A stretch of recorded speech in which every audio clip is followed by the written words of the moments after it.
Alex. I will be your host and your cosplay coordinator today. And we're going to go ahead and start with introductions on my left-hand side. Wonderful, wonderful. My name is Dana Roberts, aka Curvy Darling Cosplay. Mama did not get these outfits, but enough you tacos. I have been in the cosplay world for about 8 years. A big part of my cosplay journey is with my charity group, Costumers for the Cause. The character I am here today is Bobble. Later on, we'll be talking about making your own cosplay OCs. Thank you. Hello everyone, my name is Ashla Stargazer. I've been cosplaying for about 6 years now. I really love Star Wars, and I love fans, I love cosplay, I love this community, and I'm so glad that you guys are here with us today. Hi, I'm PG Peaches Cosplay. I've been cosplaying for about 10 years now. I dabble in a little bit of sewing, a little bit of armor building, and I really like just getting like conceptions of characters, like let's say Pikachu, and just putting some crazy spin onto it. It's really fun to me. Hi, good morning, Jacksonville. I am El Nerdy Senpai. How's everyone doing today? Awesome. I'm a cosplayer. I've been cosplaying since 2012 and dabbled in everything from sewing to foam armor and pretty much everything in between. And I pretty much found my home when it comes to foam waves. It's my little specialty, and it goes along with my favorite anime, which is Dragon Ball. You come over to my booth to see all sorts of my other different wave examples and whatnot and stuff. And come by, and I could also give you some tips and tricks in case you guys are also interested in wanting to maybe dabble into some foam with me. And I'm going to hand off the mic to leadership.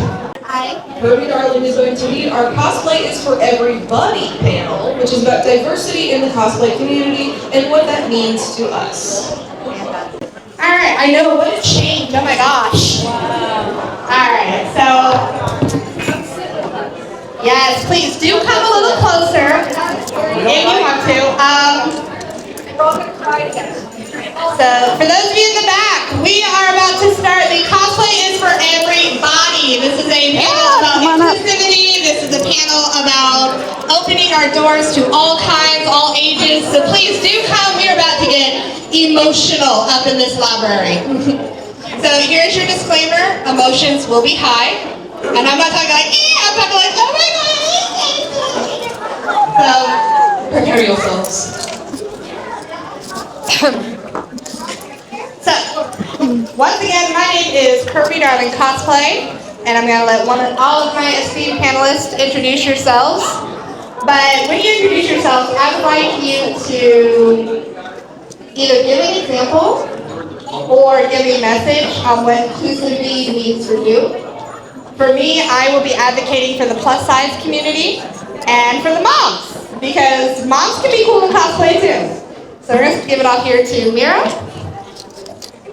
Hello guys, Ashla Stargazer here. I would say that means to me not hating on cosplayers who do fandoms that you don't like. I have so many friends in this community who might do their favorite show, their favorite movie, their favorite character from a manga, things like that, and they get so much hate for doing characters that other people don't understand or don't like. Hi, I'm Peachy Peaches again. Hi, Peachy Peaches! And I am here with diversity, representation. For me, I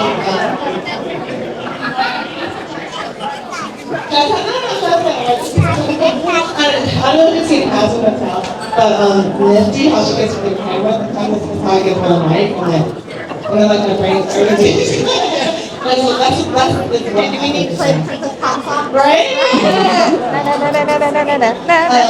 So as an African American cosplaying, especially growing up, it was hard for me because I was the other cosplayers.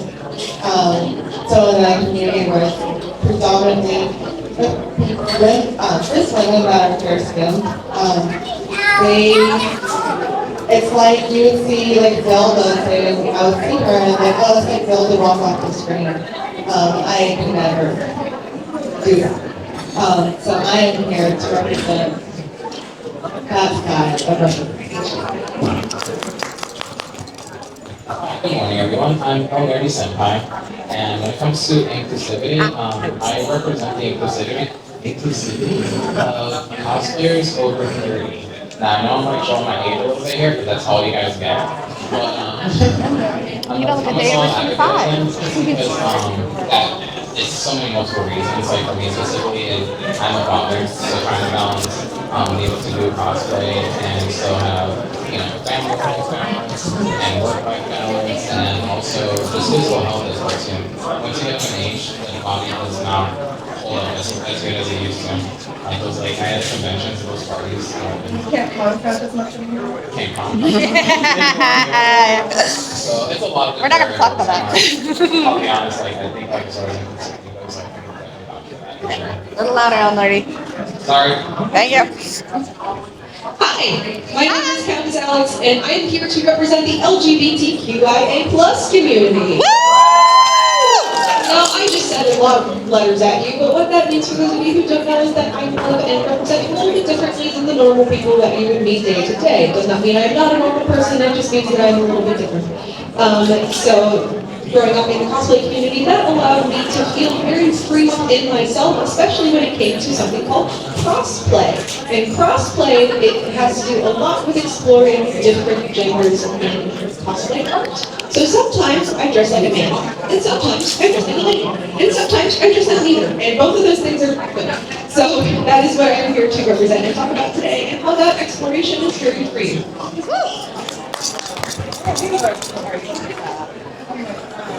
All right. So the first question is focusing on your representation. Hold on, let me get my notes here. See, I'm like Bella, I have to talk about. What would you say to someone who is struggling to feel comfortable in their cosplay, be it within your community, with the age group, within the body type? What would you say to that cosplayer who is struggling to fit in or do that? Oh, there you go. Okay, right off the bat. Go for it. I would just say exposure is one way to do it. I know some people could be a little bit shy in the cosplay community. Oh, amen. But if you're able to push through that, you'd be surprised how many other shy people are in the cosplay community. And you'd be surprised how well that you guys just have that telepathy to be able to find each other's connections. But that's definitely one way, and for me, that exposure helps you because it helps people to understand that not everything that you see online is how it is in real life sometimes. Like me, for example, as a Dragon cosplayer, and someone who's over 30, I struggle because of physical illness, trying to get that Goku physique, for lack of a better term. And that used to discourage me, but once I expose myself to the conventions and see that, oh, there's Gokus of all different colors, shapes, and sizes, and this and that and everything, it definitely opens that comfort like that. Makes you more comfortable when you know that, yeah, because I see it on the internet doesn't mean that's the only thing that's it. Okay. So what I tell someone who is kind of iffy about joining a community as someone who is a person of color, going back to the cosplayer who I would see and be like, I can't do that. I would just try to urge you just kind of, I struggle with it as well. But I just kind of, instead of focusing on that, I focus on why I acted in the first place and just keep doing that. And it's okay that not all zeldas look the same. And it's lovely actually to have multiple different kinds of zeldas that are different colors and shapes and genders. There's actually one way you can do it is to incorporate your ethnicity or your style into your cosplay. So for example, you can have for example, I just say a Mercury, I wear a Afro wig to kind of make it more me. So you can do things like that to incorporate kind of your own touch into it. And then at the end of the day, we're just playing dress up. We're all just big kids playing dress up We're all here. just playing dress up. It is hard also hearing from both sides saying, why are you dressing up? Why are you doing this? Because sometimes you also experience it on someone shooting on YouTube too. So they say right like, this is something for white people, people. And it don't even make it, that. And so it's just important to, it's really hard, I know, it's just important to kind of focus on, there are the good, there are so many good, supportive people, and just give them the energy, not let other people destroy it. I just want to say when Into the Spider-Verse came out, I was like, oh my goodness, does that not represent the cosplay community? You can literally be any kind of Spider-Man you want. If you want to be a Disney princess, be that Disney princess. So many versions, there's unlimited amount of versions out there for each character, and you bring something special to that character that no one else can. I have an Ursula. Dana has an Ursula. We are a community of people that support each other for things like this. If you want to be into the Spider-Verse, into the Disney-verse, whatever you want to be, I say do it because this is an art form and you're bringing your own personal touch to that character. Fantastic. I'm going to use the word queer to describe myself a little bit. And that the queer community, it is kind of hard to find yourself in the day-to-day, and sometimes in the media too. But we do have a lot of progression that is happening in those spaces. I know for me, one of the biggest things that made me feel like myself in the cosplay community was Steven Universe. Steven Universe was the first time I felt seen as the main character, right? And so Pearl was a big deal for me. I wore Pearl to conventions. And so I want to encourage those who want to find themselves in character, especially if they are a queer person, to wear things that make you feel like you extra. If you see yourself in a character, like I saw myself in Pearl, do that because you will feel a kinship to yourself, character, community, and along the lines what essentially amounts to us playing person. You get to play a bit of yourself into a fantastic world. And what are queer people except for fantastic people? Oh God, yeah. Become a fantastic version of yourself. Alright, so I'm seeing a lot of nodding, I'm seeing a lot of tear downing here. Let's go with it. Love it. Share time.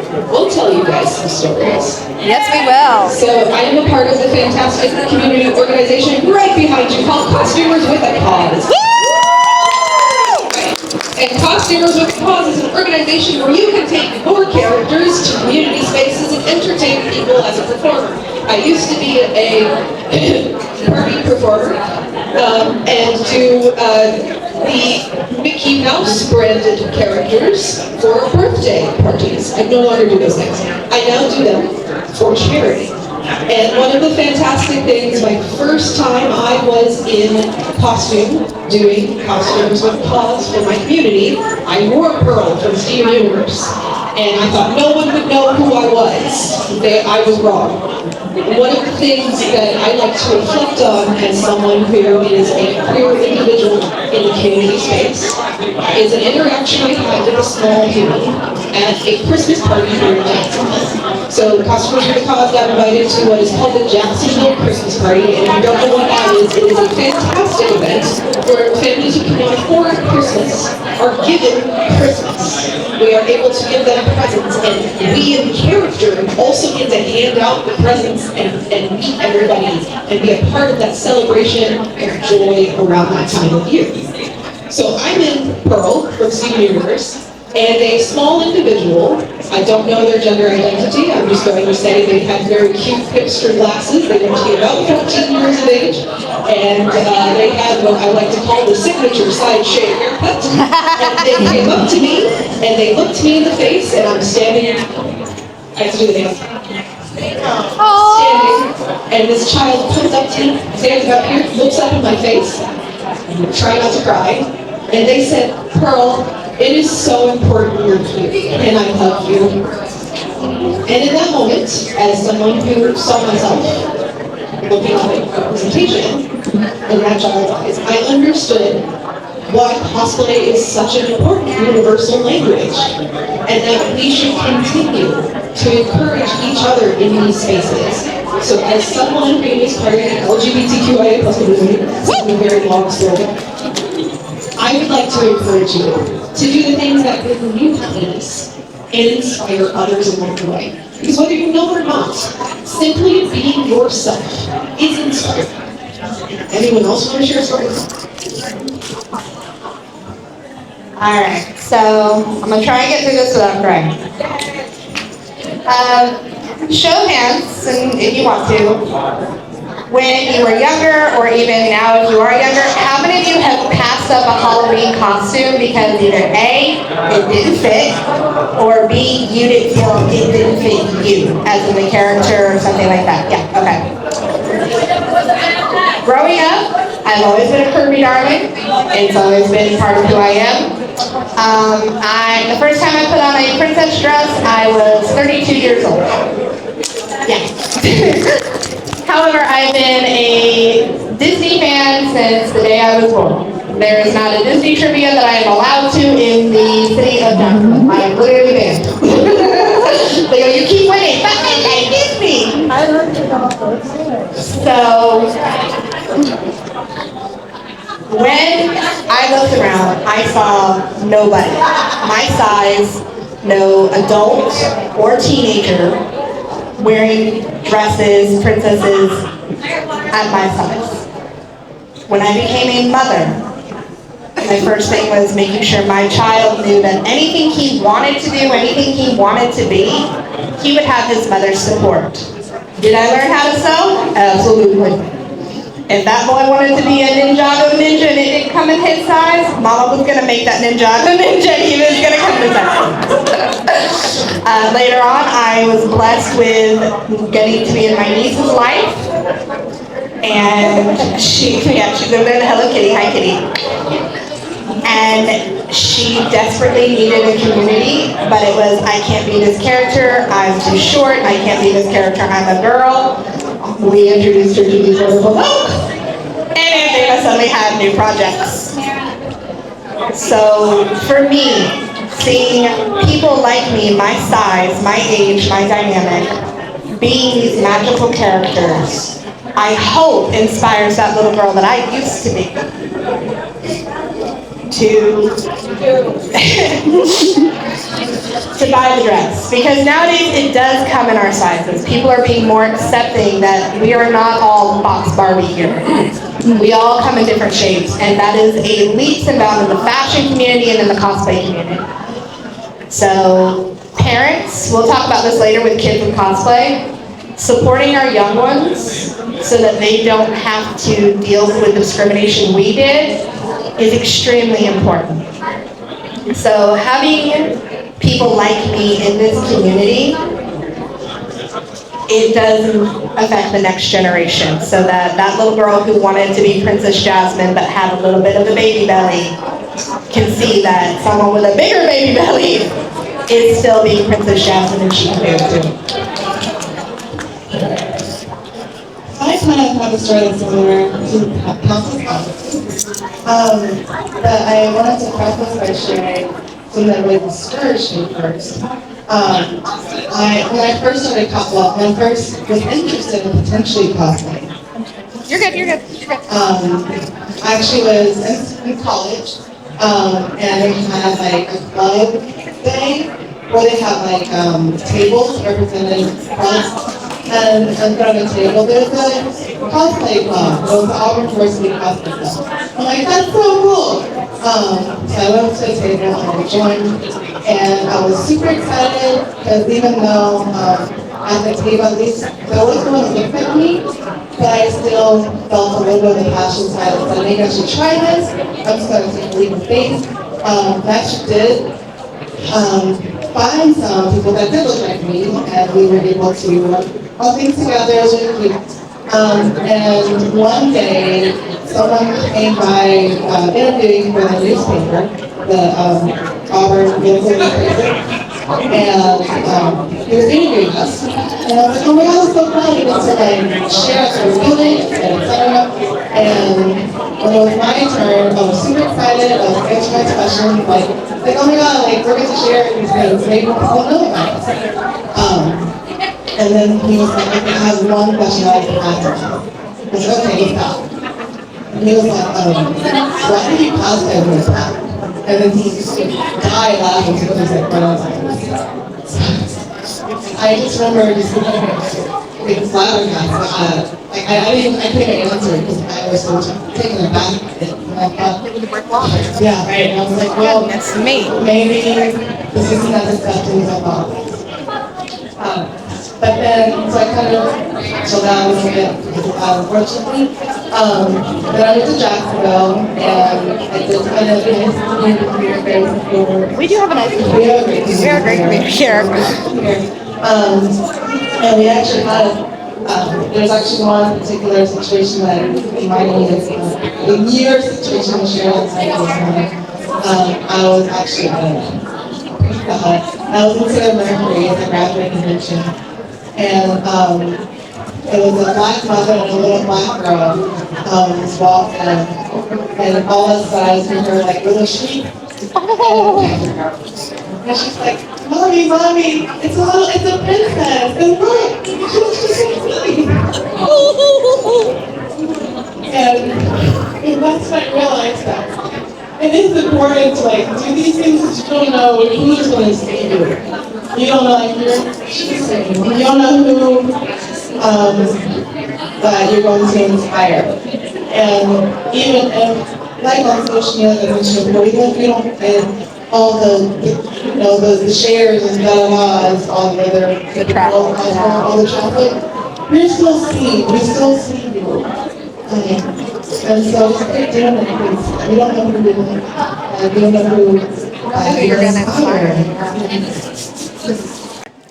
I just want to say, don't let someone put you in a box. You be that beautiful self that you are. You do whatever character you love. Mira, she's a beautiful Asian girl. And I'm still doing her because I love Mira. I think she is so amazing. No matter where you're from or what you look like, we all love these characters and just want to be a part of their world and bring joy to others. So don't put yourself in a box and don't let others put you in a box. Oh, absolutely. And for those of you who don't know, we are Floridians.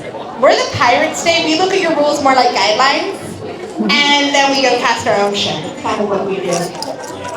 So one question before we close it out is, and this one got really emotional at the last time we did it, but how do you, as a cosplayer in your respective associations, handle with gatekeeping and the negative comments? We hate to see it, we hate to see the gatekeeping, but it is something that happens. If you're not familiar with what gatekeeping is, it's keeping things in a box. It really is, you know. This character cannot be that color, this character cannot be that size, this character cannot be that age, this character is not part of that community.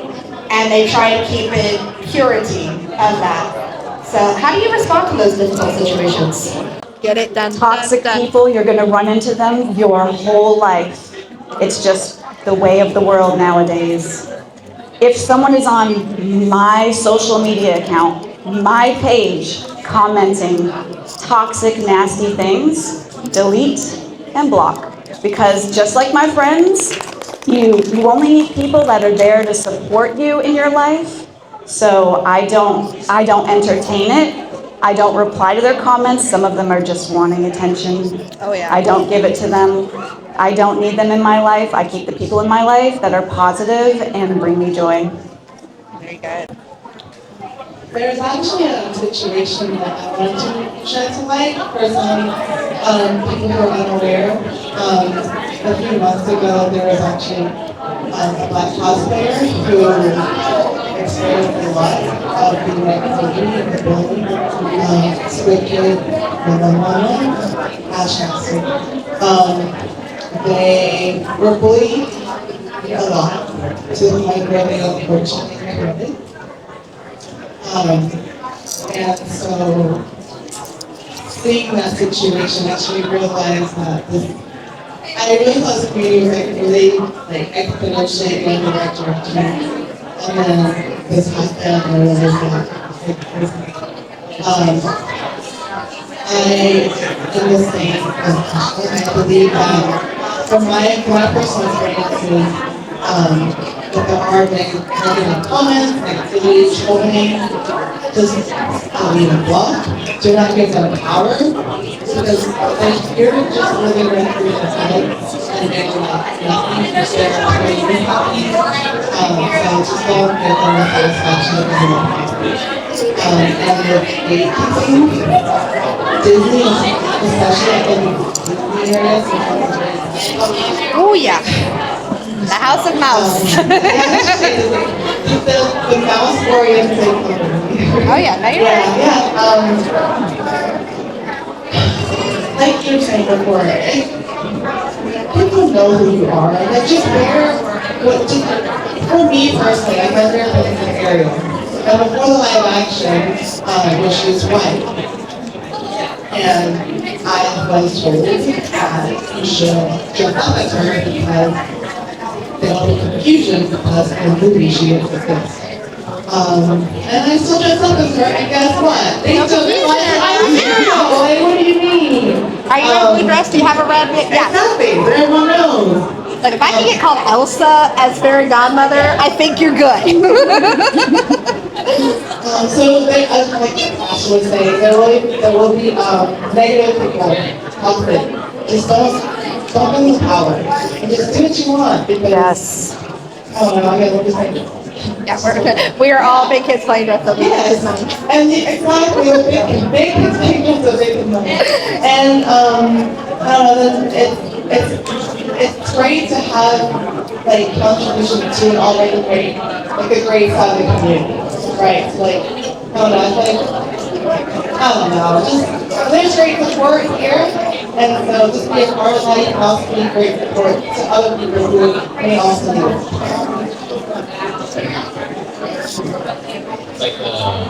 It's like a great wise child of once said, just Do it. Just do it. Just do it. But yeah, I agree along the lines of what everybody was saying, especially like, when it comes to this toxicity, you're gonna run into that. For people that you know, like online, it's just one of those places that because it's kind of prepare yourself, you're gonna put yourself online, these are just expectations, and there's ways that we have a stronger will, and we have what it takes to respond to comments, great, but if you're just on that, it's just best to just avoid it and navigate. Because at the end of the day, you're going for yourself, you should be going after yourself, and just basic knowledge is one of the toxicities that you just best to avoid. And as far as gatekeeping goes, like I said before, and I'll probably mention it in the but costliness is one of those other gatekeeping things that you should definitely not let it hinder your goals to being a cosplayer, because I'm a cosplay judge for today, and while I have my knowledge of cosplay, I will say I've never won a single cosplay competition. So that just goes to show that just because you never won a cosplay competition doesn't mean that you're gatekept to having potential in cosplays. There's other ways around it. I'm not going to go into detail, but those are one of the gatekeepers that you should definitely Don't give them the power. don't give them the power. The best thing you can do is just be louder than that.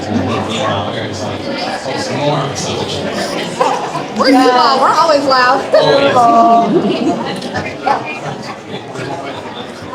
I'm gonna say something really controversial. Uh-oh. Ready? Tell your friends they're wrong. Woo! If your friend says something gatekeeping, says something racist, says something homophobic, tell them they're wrong. It's a very important way to keep community strong is to go, hey, and you can do this nicely, I promise, you don't have to go. You go, hey, that was not an okay thing to say. Can we talk about why? And that's an okay conversation to have with people. It's okay to say, hey, this person can cosplay that and you were wrong. So please don't be gatekeeping. Don't make people feel bad for being in a space that they definitely belong in. Because why? Cosplay is for Everybody! exactly. Tell your friends about it, stand up for what's right. I'm gonna hand the mic back to Dana to close out. Yep, close out. So to close out, just doesn't matter your age, it doesn't matter your skin, it doesn't matter your body type, your representation. We are all big kids with big kid money, or we are all creative kids with way too much time on our hands. But either way, cosplay is for everybody, and remember, it is never rude to educate. So you guys have fun. We are going to see if you have any more questions. You can find us all throughout the con. Have a great afternoon. You guys are rock stars. Good job. Okay, my friends. For those who wish to stick around.